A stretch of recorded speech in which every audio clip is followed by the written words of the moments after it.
co-chairs and members of the Gun Violence Prevention Working Group. My name is Scott Wilson. I am from New London, Connecticut. I am a co-founder and president of the Connecticut Citizens Defense League. Prior to the Sandy Hook tragedy, we had approximately 2,400 plus members. That was our tally since the formation, since February of 2009.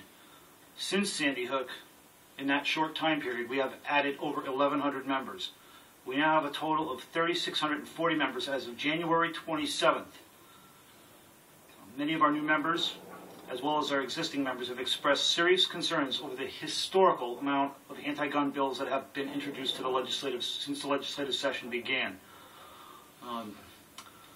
You undoubtedly already have and will hear testimony from many of them today, although many of them have already testified and they're gone now.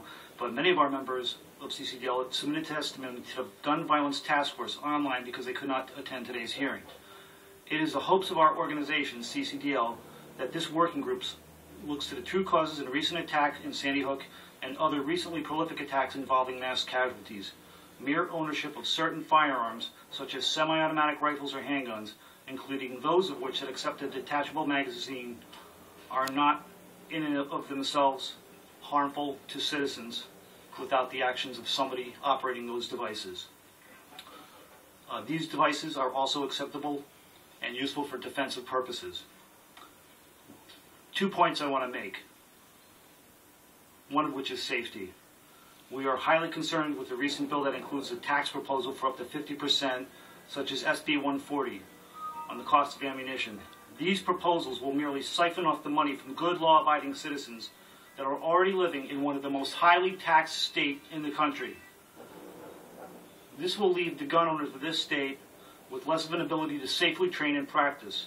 Now, with nearly 180,000 pistol permit holders walking around the streets of Connecticut lawfully armed, do we not want the gun owners of this state to be safe out there and have the practice that they need? The other point, our organization respects the establishing of the task force to investigate what has happened in Sandy Hook and how it can be resolved. However, we are also very concerned that this task force may be used as a vehicle to move many of the bills that have been proposed straight to the floor for a vote, as what happened in New York. I believe it was Representative Aris Simonowitz. I'm not sure correctly how to pronounce his name. He used the term emergency certification in one of the interviews that he gave, and that alerted us to communicate with our legislators immediately. The use of emergency certification maneuver of any of the current proposals would not give ample opportunity for us to testify in opposition to what we deem harshly unfair proposals. If these measures are applied, it would be a travesty to our legislative process. I am making this last point especially with consideration that many of us are in the position we currently must speak in broad generalities today, not knowing which bills may be raised or if any of them will be raised. And just to wrap it up here real quick, we are also concerned with the Connecticut Council of Municipalities, along with the Sandy Hook Commission. They have been given and granted standing above and beyond the citizens of Connecticut who are law-abiding owners of firearms.